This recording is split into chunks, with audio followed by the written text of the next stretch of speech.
The Intelligent Forward Collision Warning, or I-FCW system, automatically turns on each time the power switch is placed in the on position.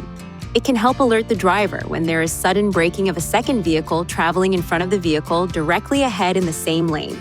The system uses a sensor located on the front of the vehicle to measure the distance to those vehicles traveling ahead of you.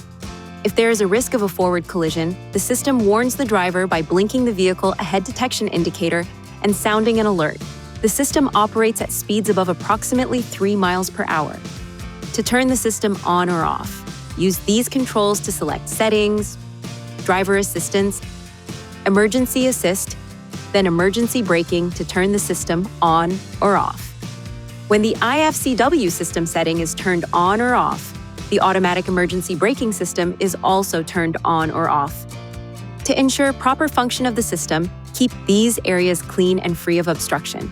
If any of these areas are blocked, an indicator and/or a warning message may be displayed. When safely parked, clear any obstructions to resume normal system operation.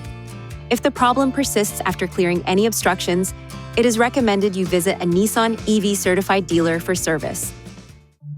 Please see your owner's manual for important safety information, system limitations, and additional operating and feature information.